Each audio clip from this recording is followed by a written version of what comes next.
इस वीडियो में मैं आपको गुणोत्तर अनुक्रम से परिचित करवाऊंगा, जियोमेट्रिक सीक्वेंस। और इस विषय पर मेरे पास बहुत वीडियोस हैं, परंतु अभी तो सामान्य जानकारी ही लेंगे ताकि यदि कोई आपसे पूछे इस विषय में तो आपको गुणोत्तर अनुक्रमों की जानकारी होनी चाहिए। तो आरंभ करते हैं इससे कि अनुक्रम क्या होता है। अनुक्रम तो बस संख्याओं की एक श्रेणी होती है। उदाहरणतः यह गुणोत्तर अनुक्रम नहीं है। यदि मैं यहाँ लिखूं 1, 2, 3, 4, 5, ये संख्याओं का अनुक्रम है। ये गुणोत्तर अनुक्रम नहीं है, परंतु अनुक्रम है। एक गुणोत्तर अनुक्रम एक विशेष श्रेणी होता है अथवा विशेष श्रेणी संख्याओं की, जहां प्रथम पद को छोड़कर हर अगला पद अपने पिछले पद से अचर अनुपात में बढ़ता है। इसे मैं विस्तार से बताता हूं। मान लीजिए हमारी पहली संख्या है 2 और अब मैं गुणा करूंगा 2 को 3 से। तो 2 गुणा 3 मुझे मिला 6 और अब मैं 6 को गुणा करूंगा 3 से, मुझे मिलेगा 18 और अब 18 को गुणा करेंगे 3 से मिलेगा 54 और इस तरह हम आगे बढ़ते रहेंगे। इसी तरह 3 से गुणा करते रहेंगे। तो यदि इसके लिए मुझे कोई संकेतन चाहिए तो ये मेरा पहला पद है, इसे हम कहेंगे A1 इस अनुक्रम के लिए। और हर बार मैं इसे किसी एक समान संख्या से गुणा कर रहा हूं। ये संख्या कहलाती है सार्व अनुपात। तो यहां पर A1 बराबर 2 है और सार्व अनुपात है 3, कॉमन रेशो।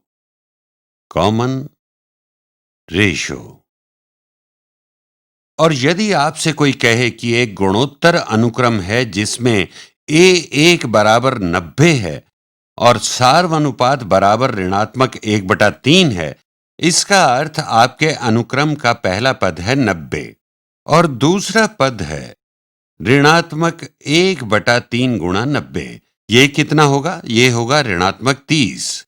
1/3 गुणा 90 होता है 30 और फिर ऋण का चिन्ह लगा देंगे और अगली संख्या होगी 1/3 गुणा ये। तो ऋणात्मक 1/3 बटा ये 1/3 गुणा 30 बराबर 10। ऋणात्मक चिन्ह गुणा होके धनात्मक हो जाएगा तो धनात्मक 10। तो अब अगली संख्या होगी 10 गुणा ऋणात्मक 1/3 तो होगा ऋणात्मक 10/3 और अब अगली संख्या होगी ऋणात्मक 10/3 गुणा ऋणात्मक 1/3 तो ये होगा धनात्मक 10/9। तो इस अनुक्रम में आप आगे तक कहीं भी जा सकते हैं। तो ये थी गुणोत्तर अनुक्रम की जानकारी संक्षेप में। यहाँ एक बात स्पष्ट कर दूं, मैं प्रायः भ्रमित हो जाता हूं क्योंकि समान संदर्भ में पृथक शब्दावलियों का प्रयोग होता है। ये है अनुक्रम, ये एक तरह से संख्याओं की श्रेणी है। 2 फिर 6 फिर 18 फिर 90 फिर ऋणात्मक 30 फिर 10 फिर ऋणात्मक 10/3 और यहाँ पर ये है धनात्मक 10/9, क्योंकि ऋणात्मक 1/3 गुणा ऋणात्मक 10/3 में ये ऋण चिन्ह कट जाएंगे और बचेगा धनात्मक 10/9।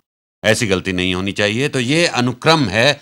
आप कभी एक शब्द और देख सकते हैं, सीरीज अर्थात श्रेणी शब्द भी कई जगह प्रयोग होता है और कभी मिलता है शब्द गुणोत्तर श्रेणी शब्द का प्रयोग किसी अनुक्रम के योग को व्यक्त करने के लिए करते हैं।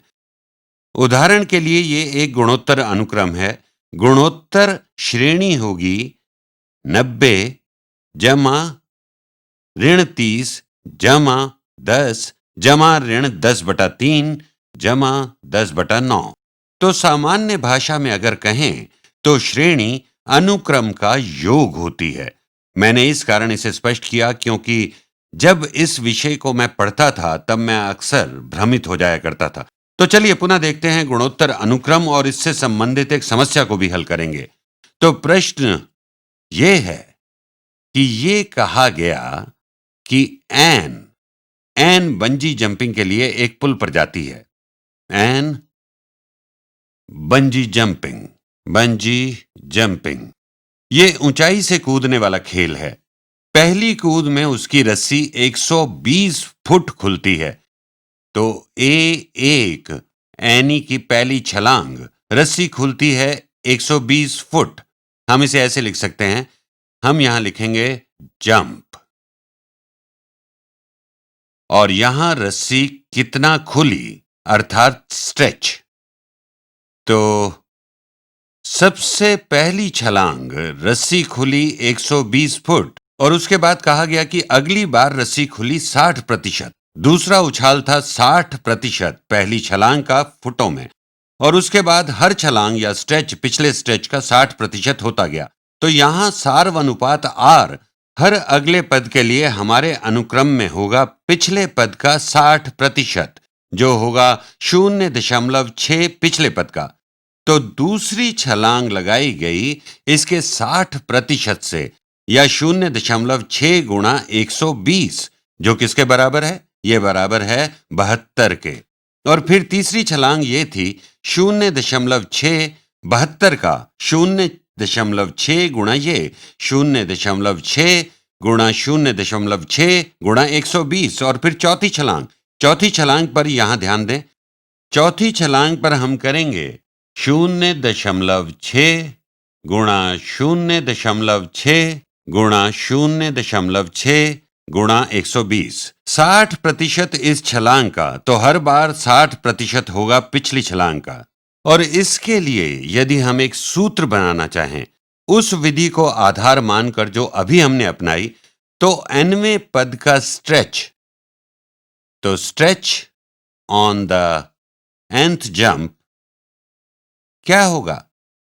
तो आइए देखें, हमने शुरू किया था 120 गुणा 0.6 गुणा 0.6। हम इसे थोड़ा यहां हटकर लिखते हैं, घात n घटा 1। हमें यह कैसे मिला, यहां लिखकर देखते हैं। तो ये बराबर है 0.6, वैसे मुझे 120 पहले लिखना चाहिए था। ये बराबर है 120 गुणा 0.6 की घात n घटा 1। ये हमें कैसे मिला? हमने पहली कूद या स्ट्रेच को 120 फुट पर लिया है। तो अब जब आप यहां n को 1 रखते हैं, आपको मिलता है 1 घटा 1 बराबर 0। तो 0.6 घात 0, तो यहां पर हमको मिलता है 1। और बिल्कुल यही है पहली हमारी छलांग। और दूसरी छलांग यहां पर होगा 2 घटा 1, और देखिए 2 घटा 1 है घात 1, और यहां है हमारे पास 1.6। तो हमने देखा ये n घटा 1 था, क्योंकि n है 2, ये है यहाँ 1.6। जब n है 3 तो हमने गुणा किया 0.6 परस्पर 2 बार। जब n 4 है तब 0.6 की घात 3। तो n का मान जो भी हो हम लेते हैं 0.6 की घात n घटा 1, और हाँ, हम उसे गुणा कर रहे हैं 120 से। अब प्रश्न ये पूछा गया है कि रस्सी कितनी खुलेगी 12वीं कूद पर, 12वीं कूद के समय। और यहां पर मैं अब यहां कैलकुलेटर का प्रयोग करना चाहूंगा, और इसे थोड़ा ठीक भी करना है, क्योंकि यह अभी ठीक नहीं है।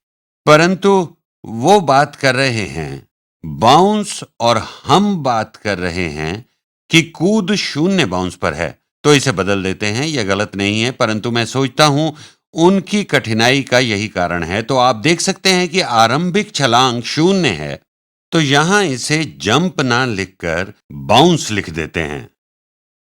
तो पहली छलांग 0 बाउंस है, तब यह हो जाएगा पहला बाउंस, ये हो जाएगा दूसरा, तीसरा बाउंस। तब हमारा सूत्र बहुत सरल हो जाता है, क्योंकि यदि आप कहते हैं स्ट्रेच ऑन nth बाउंस, तब सूत्र हो जाएगा हमारा 0.6 की घात n गुणा 120। ठीक, 0 बाउंस पर था हमारा मूल स्ट्रेच, आपको मिलता है 0.6 घात 0, तो ये हो गया 1 गुणा 120। पहले बाउंस पर 0.6 घात 1 आपको मिला 1 0.6। ठीक, यहां 0.6 गुणा पिछला स्ट्रेच या पिछला बाउंस, तो ये यहां बाउंस के रूप में है। संभवतः प्रश्नकर्ता की हमसे यही अपेक्षा भी थी। तो 12वें बाउंस को कैसे लेंगे? 12वां बाउंस जैसा अभी तक हमने किया, तो यदि 12वें बाउंस के लिए हल करें, कैलकुलेटर की सहायता ले लेते हैं। हमें करना क्या है?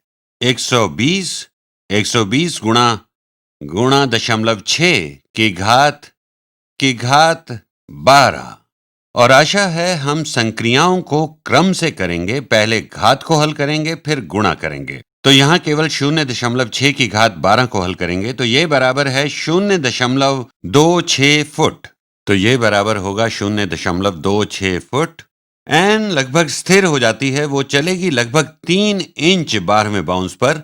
आशा करता हूं कि आपको ये सहायक लगा होगा। हालांकि अपने पथ से मैं थोड़ा सा इधर उधर हो गया था, परंतु वास्तव में किसी सीमा तक ये निर्देश है कि सुनिश्चित कर लें कि हमारा एन मेल खाता हो हमारे उत्तर से।